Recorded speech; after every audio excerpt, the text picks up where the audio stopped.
Assalamualaikum warahmatullahi wabarakatuh. Apa kabar rekan Honorer Indonesia? Pada video kali ini kami akan memberikan informasi untuk hari ini Bapak Ibu. Simak, jangan santai. H+1 ditutupnya SSCSN. Dan bagi Bapak Ibu yang sudah resum, pastikan memahami tahapan selanjutnya. Jangan sampai ketinggalan informasi ini. Untuk info lengkapnya ikuti video ini sampai selesai. Namun sebelum kita lanjut pada informasinya, kami ingatkan bagi Bapak Ibu yang baru mampir di channel ini, pastikan meninggalkan jejak dengan menekan tombol subscribe dan nyalakan lonceng notifikasi. Baik Bapak Ibu, sesuai dengan jadwal yang sudah dirilis, maka semalam sampai tanggal 13 November 2022 pukul 12 malam ya, sudah ditutup pelaksanaan seleksi P3K melalui laman SSCSN sampai dengan tanggal 13. Dan seleksi administrasi ini juga sampai dengan 2 hari ke depan, sampai dengan tanggal 15 November 2022. Ya, beberapa hal yang perlu kita ketahui, baik yang sudah resum maupun yang belum resum. Di sini informasi yang kita dapatkan untuk pendaftaran P3K guru ini, ada permohonan untuk diperpanjang, namun sudah dijawab oleh Pak Suharmen bahwa masih sesuai jadwal, di mana penutupan pendaftaran itu tetap tanggal 13.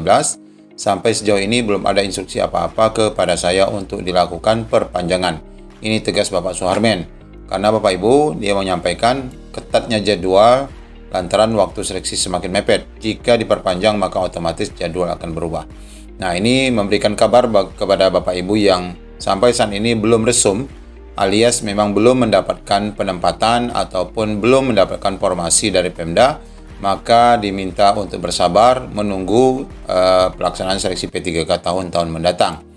Nah, sebagaimana informasi yang sudah kami sampaikan kemarin, ternyata ini terbukti lagi Bapak Ibu. Assalamualaikum Pak, ini baru disampaikan jam 10 tadi malam, bahwa sekedar berbagi info, istri saya barusan ditelepon oleh Kementerian Pendidikan Ristek untuk melakukan resum pendaftaran. Padahal sebelumnya ada menu turun prioritas dan istri saya sudah turun prioritas. Alhamdulillah statusnya dapat ditempatkan, terima kasih Pak. Tujuannya adalah untuk optimalisasi P1. Tidak semua mendapatkan optimalisasi itu. Nah, ini sebagaimana video yang sudah kami bahas. Nah, di video yang ini ya, video yang ini. Nah, notifikasi yang diberikan Kemendikbud terkait rekan-rekan yang ditelepon oleh kementerian yang sebelumnya tidak mendapatkan penempatan, akhirnya mendapatkan penempatan untuk prioritas 1.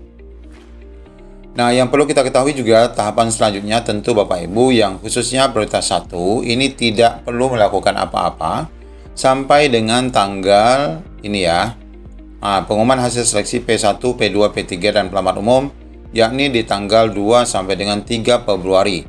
Ya, ini akan ditampilkan kembali posisi sekolah mana yang Bapak Ibu akan ditempatkan.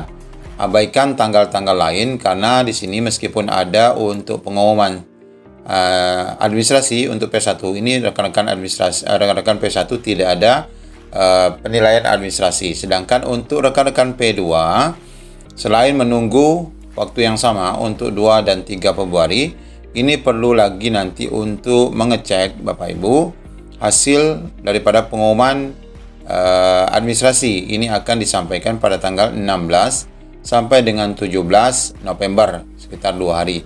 Di mana informasi ini didapatkan? Yang pertama, pastikan Bapak Ibu akses di laman P3K Guru ini. Pasti di sini akan disampaikan informasi terbaru berkaitan dengan tanggal pelaksanaan administrasi. Dan yang kedua, Bapak Ibu pastikan mencoba untuk login kembali di SSCSN pada tanggal 16 dan 17. Biasanya Bapak Ibu akan ada pesan di laman SSCSN Bapak Ibu berkaitan dengan hasil administrasi. Namun hasil administrasi itu adalah hasil administrasi sementara, di mana Bapak Ibu yang merasa keberatan dengan hasil itu, misalnya Bapak Ibu ditolak, itu masih bisa melakukan sanggah 2 hari ya, atau 3 hari mulai dari tanggal 18 sampai dengan tanggal 20. Dan bagi rekan-rekan yang melakukan sanggah nanti akan dijawab sanggahnya sampai tanggal 24. Sedangkan pengumuman finalnya nanti adalah di tanggal 26 November 2022. Nah, tentu saja bagi Bapak Ibu yang prioritas 2 dan 3 yang mendapatkan pengumuman pasca sanggah di tanggal 26 November ini akan bersiap-siap mengikuti penilaian observasi yang akan dilaksanakan selama 2 hari, yaitu di tanggal 27 dan 28 November. Bapak Ibu, di sini akan ada 2 tahapan. Pertama oleh pengawas dan kepala sekolah serta guru senior yang tanggal 27-28-nya Sedangkan penilaian akhir oleh Dinas Pendidikan dan BKPSDM itu adalah tanggal 29 sampai dengan 3 Desember. Ya, namun bagi Bapak Ibu yang perlu dipersiapkan hanya yang kepala sekolah ya, pengawas dan guru senior. Karena di bagian Dinas Pendidikan dan BKPSDM ini Bapak Ibu tidak terlibat. Nanti hanya dinilai dari latar belakang data Bapak Ibu. Nah, kita lihat Bapak Ibu sekilas. Nanti kami akan coba bahas kembali berkaitan dengan khususnya mekanisme seleksi kesesuaian verifikasi untuk rekan-rekan prioritas 2 dan 3.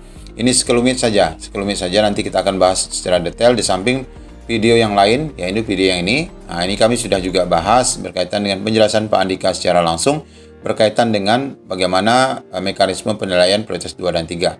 Nah, di dalam paparan observasi ini Bapak Ibu, ini juknisnya ya. Ini akan ada penilaian background check Bapak Ibu, kualifikasi akademik, kompetensi teknis, kinerja, pemeriksaan latar belakang. Nah, ini adalah bagian Dinas Pendidikan ya dan BKPSDM.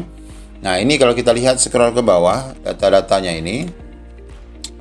Nah, di bagian penilaian Bapak Ibu adalah nanti di sini ya, akun penilaian dibentuk secara berjenjang oleh seluruh pelamar, di mana penilaiannya untuk kompetensi itu adalah 40%, sedangkan kinerja 60%, dan ini semua dinilai oleh kepala sekolah, guru senior, dan pengawas. Nah, sedangkan sisanya nanti untuk keputusan akhir adalah diperiksa oleh BKPSDM dan Dinas Pendidikan. Ini hanya berkaitan dengan sedikit saja ya, yaitu berkaitan dengan background check Bapak Ibu di sekolah. Dan ini sebenarnya berdasarkan rekomendasi hasil pemeriksaan sebelumnya yang dilakukan oleh pengawas dan kepala sekolah. Kemudian kita lihat di sini indikator penilaiannya sebagaimana yang sudah diterangkan. Di sini ternyata ada butir soal juga sekitar 27 soal, yaitu yang berkaitan dengan kompetensi guru yang berkaitan dengan kepribadian, pedagogik, dan profesional yang dirinci ke dalam kebiasaan refleksi, pembelajarannya, keamanan belajar, efektivitas belajar, struktur pengetahuan, dan sebagainya. Ini ada bobot nilai butir soalnya. Kemudian untuk sosial, masalah manajerial dan sosiokultural ini juga ada. Pengembangan diri ada 3. Kemudian aktif berkomunikasi ada 3, bekerja sama ada 3, dan perekat kebangsaan juga ada 3 butir soal. Nah, ini beberapa kisi-kisi penilaian kesesuaian kinerja yang nanti dilakukan bersifat orientasi kepada pelayanan, kemudian komitmen, kerjasama, kepemimpinan. Intinya Bapak Ibu, nanti tinggal menyiapkan diri saja untuk banyak wawancara ini Bapak Ibu ya. Banyak wawancara, meskipun ada butir soal, tetapi tidak terlalu berat bagi Bapak Ibu. Ya, nanti secara teknis kita akan kembali bahas masalah mekanisme penilaian bagi rekan-rekan prioritas 2 dan 3. Intinya, catat jadwal ini, pastikan Bapak Ibu nanti akan cek kembali. Untuk dapat ikut observasi itu, pastikan lulus dulu administrasinya di tanggal 26 November 2022. Demikian informasi yang dapat kami sampaikan. Assalamualaikum warahmatullahi wabarakatuh.